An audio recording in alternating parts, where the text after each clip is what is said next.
तो कैसे हैं आप सभी। स्वागत है आप सभी का एक बार फिर से मेरे YouTube चैनल में। आज की वीडियो में हम यहाँ पे देखेंगे तो आज यहाँ पे सामान्य हिंदी के यहाँ पे 20 MCQ हैं जो कि यहाँ पे मोस्ट इम्पोर्टेंट हैं, जो हमारी आने वाली परीक्षाएं हैं उनके लिए काफ़ी महत्वपूर्ण हैं। यूके ट्रिपल की यहाँ पे जितनी परीक्षाएँ होंगी सभी के लिए महत्वपूर्ण है। तो चलिए यहाँ पर शुरू करते हैं।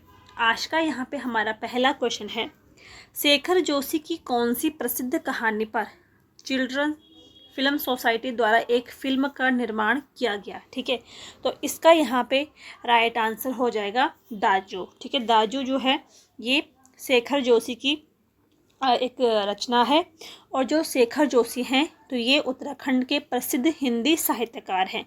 इनका जन्म 1932 में हुआ था। ठीक है, अल्मोड़ा के ओलिया गांव में इनका जन्म हुआ था। तो इनके जो प्रमुख रचनाएं हैं कुछ यहाँ पे हैं उपन्यास। ठीक है, तो मेरा पहाड़, ठीक है, अथ मूसक ओवाच, ये यहाँ पे मोस्ट इम्पोर्टेंट इनकी रचना है। चींटी के पर, साथ के लोग, हल वाला, तो ये इनके प्रमुख यहाँ पे उपन्यास है।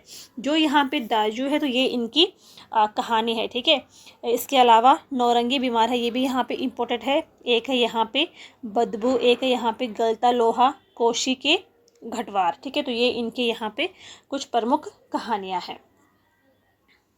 जो यहाँ पे शेखर जोशी हैं इनको 1987 में, ठीक है, उत्तर प्रदेश सरकार द्वारा महावीर प्रसाद द्विवेदी पुरस्कार से इनको सम्मानित किया गया था। इसके अलावा 1995 में इन्हें साहित्य भूषण से भी सम्मानित किया गया है, और 1997 में, ठीक है, 1997 में पहल सम्मान से इनको सम्मानित किया गया था। इसके अलावा 2003-4 में इन्हें मैथिली शरण गुप्त पुरस्कार से सम्मानित किया था। आगे यहाँ पे देखते हैं, हमारा नेक्स्ट क्वेश्चन है, मन्नू भंडारी की निम्न में से कौन सी रचना एक उपन्यास है। ठीक है, तो यहाँ पे मन्नू भंडारी की उपन्यास कौन सी रचना उपन्यास है, तो जो इसका यहाँ पे राइट आंसर हो जाएगा स्वामी। ठीक है, जो स्वामी है ये इनका उपन्यास है। इसके अलावा आपका बंटी, महाभोज और 1 इंच मुस्कान, ठीक है, ये इनके उपन्यास हैं। बाकी यहाँ पे नायक, एक प्लेट सलाब, त्रिशंकु, इसके अलावा 3 निगाहों की एक तस्वीर और गीत का चुंबन, ठीक है, विदूषक, नायक खलनायक, मैं हार गई, तो ये सभी इनकी यहाँ पे कहानी संग्रह है। नेक्स्ट यहाँ पे हमारा क्वेश्चन है, धनपत राय किस साहित्यकार का मूल नाम था। तो धनपत राय ये था यहाँ पे प्रेमचंद जी का। ठीक है, प्रेमचंद जी का मूल नाम था यहाँ पे धनपत राय। प्रेमचंद जी जो थे तो इनका जन्म होता है 1880 में। ठीक है, 31 जुलाई 1880 को वाराणसी के लम्ही गांव में इनका जन्म हुआ था, और इनका निधन कब होता है तो 1936 में इनका निधन हुआ था। ठीक है, इनके भी यहाँ पे कुछ प्रमुख उपन्यास हैं, जैसे कि गोदान है, गवन है, वरदान है, प्रेमा, इसके अलावा रंगभूमि, कर्मभूमि, प्रेमाश्रम और सेवा सदन। ठीक है, इसके अलावा प्रतिज्ञा, तो ये इनके उपन्यास हैं। कहानी संग्रह की बात करते हैं तो काफ़ी प्रमुख इनकी कहानी है जो कि इम्पोर्टेंट, जैसे कि पंच परमेश्वर थी, बूढ़ी काकी थी, पूस की रात काफ़ी फेमस थी, नमक का दरोगा, ठीक है, ईदगाह, 2 बैलों की कथा, मानसरोवर। ठीक है, तो ये सभी इनकी यहाँ पे कहानी संग्रह थे। नेक्स्ट यहाँ पे हमारा क्वेश्चन है, हिंदी साहित्य में छायावाद के 4 निम्न में से कौन सम्मिलित नहीं है। ठीक है, छायावाद जो कवि थे, ठीक है, छायावाद युग के ये कवि हैं। ठीक है, तो यहाँ पे क्वेश्चन है कि हिंदी साहित्य में छायावाद के 4 स्तंभ किसको माना जाता है। ठीक है, तो वो है यहाँ पे, इसका यहाँ पे राइट आंसर हो जाएगा, 4 स्तंभों में जो शामिल नहीं है तो वो है यहाँ पे पीताम्बर दत्त बर्तवाल। ठीक है, ये नहीं है। महादेवी वर्मा, सूर्यकांत त्रिपाठी निराला, जयशंकर प्रसाद, इसके अलावा सुमित्रा नंदन पंत है। ठीक है, तो इनको छायावाद का 4 स्तंभ माना जाता है। नेक्स्ट यहाँ पे हमारा क्वेश्चन है, प्रेमचंद को उपन्यास का सम्राट कहकर किसने संबोधित किया था। तो इसका यहाँ पे राइट आंसर हो जाएगा शरत चंद्र चट्टोपाध्याय। ठीक है, इसका यहाँ पे ये राइट आंसर हो जाएगा। इन्होंने प्रेमचंद को उपन्यास का सम्राट कहकर इन्होंने इसको संबोधित किया था। नेक्स्ट यहाँ पे हमारा क्वेश्चन है, निम्न में से कौन सा गढ़वाली शब्द हमेशा एक वचन में प्रयोग होता है, ठीक है, हमेशा जो एक वचन में प्रयोग में होता है तो कौन सा है, तो इसका यहाँ पे राइट आंसर हो जाएगा ढूंगो, ठीक है, ये हमेशा एक वचन में प्रयोग होता है और एक गढ़वाली शब्द है। नेक्स्ट यहाँ पे हमारा क्वेश्चन है, कुमाऊनी कहावत, बणिया नाफफ लीजी अपान, सैनिक घाघर ले बेच दी। ये एक कुमाऊनी कहावत है, ठीक है, बनिया नाफाफ, यानी कि जो बनिया होता है वो नाफाफ यानी कि वो अपने फायदे के लिए अपना घाघर को भी वो यहाँ पे बेच देते हैं, ठीक है, तो इसका यहाँ पे राइट आंसर हो जाएगा लाभ अत्यधिक प्रिय होना, ठीक है, यानी कि जब किसी व्यक्ति को लालच होता है या उसको किसी चीज़ में लाभ हो रहा है तो वो फिर उसको पाने के लिए वो कुछ भी कर सकता है, ठीक है। नेक्स्ट यहाँ पे हमारा क्वेश्चन है, हल चलाते समय बैलों के कंधे पर रखी जाने वाली लकड़ी को क्या कहा जाता है, तो इसको कहा जाता है जोवा, ठीक है, जो दोनों बैलों के कंधे में रखा जाता है, उस पर एक रस्सी लटका के फिर उसमें हल को जोड़ा जाता है, तो इस प्रकार हल चलाते समय बैलों के कंधे पर रखी जाने वाली लकड़ी को जोवा कहा जाता है, ठीक है।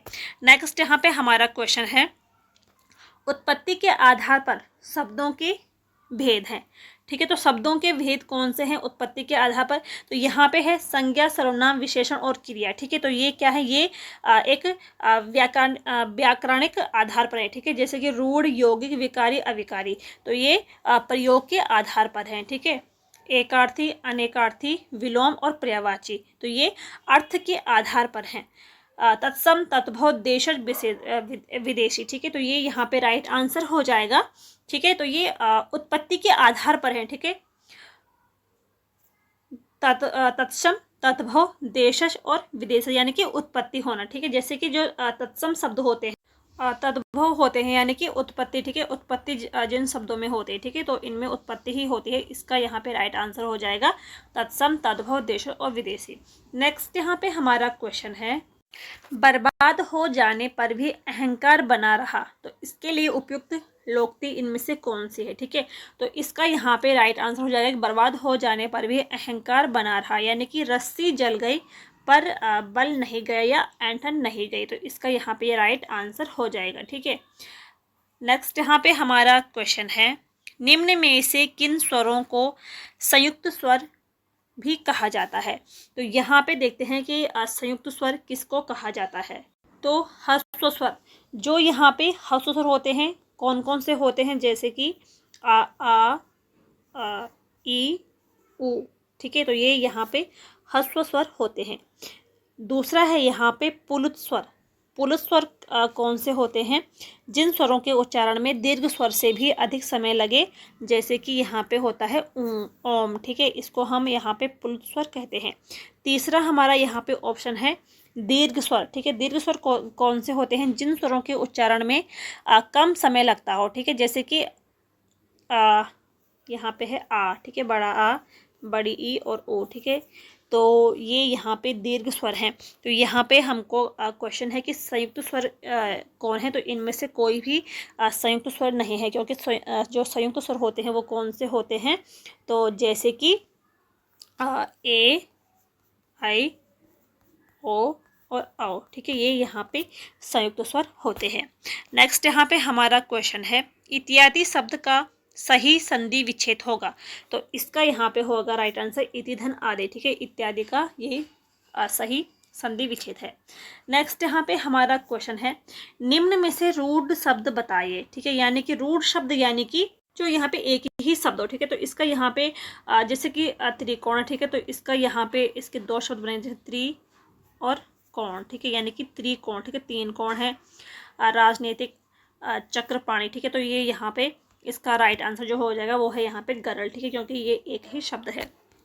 नेक्स्ट यहाँ पे हमारा क्वेश्चन है, ऐसे शब्द जो हिंदी में संस्कृत भाषा में आए हो और जिस स्वरूप में वह प्रयोग होते हो उसे उसी स्वरूप में यहाँ भी लिखा जाता हो, ठीक है, यानी कि ज्यों के त्यों वो लिखे जाते हो, यानी कि वो शब्द जिन्हें हम ज्यों के त्यों लिखे तो वो शब्द कहलाते हैं तत्सम, ठीक है, इसका यहाँ पे राइट आंसर हो जाएगा तत्सम। नेक्स्ट यहाँ पे हमारा क्वेश्चन है पवन शब्द में कौन सी संधि आएगी, तो इसका यहाँ पे राइट हो जाएगा अयादि संधि। ठीक है, अयादि संधि आएगी पवन में।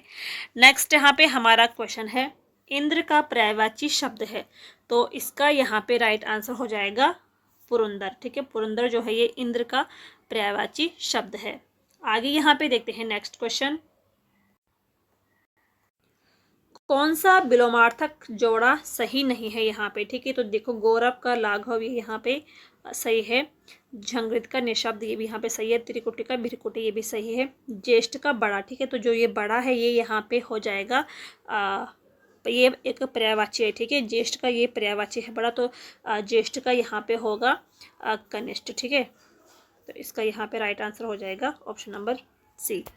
नेक्स्ट यहाँ पे हमारा क्वेश्चन है शासनादेश के अंतर्गत सचिवालय के सभी पत्र किस शैली में लिखे जाते हैं, तो इसका यहाँ पे होगा राइट आंसर उत्तम पुरुष। ठीक है, नेक्स्ट यहाँ पे हमारा क्वेश्चन है निम्न में से कौन सा वाक्य रचना के आधार पर मिश्र वाक्य है, तो इसका यहाँ पे राइट आंसर हो जाएगा जब तुम लौट कर आओगे तब मैं जाऊंगा। ठीक है, ये इसका यहाँ पे राइट आंसर है। जैसे कि यहाँ पे पैसा साध्य न होकर साधन है, तो ये सरल वाक्य है।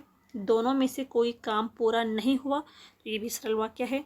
परिश्रम करो और सफलता प्राप्त होगी। ठीक है, तो ये यहाँ पे संयुक्त वाक्य है, तो इसका यहाँ पे राइट आंसर हो जाएगा जब तुम लौट कर आओगे तब मैं आऊँगा। तो ये थे यहाँ पे आज के क्वेश्चन। अगर आपको यहाँ पे वीडियो पसंद आई हो तो वीडियो को लाइक करें, शेयर करें और चैनल को सब्सक्राइब ज़रूर करें। मिलते हैं नेक्स्ट वीडियो में, तब तक के लिए थैंक यू।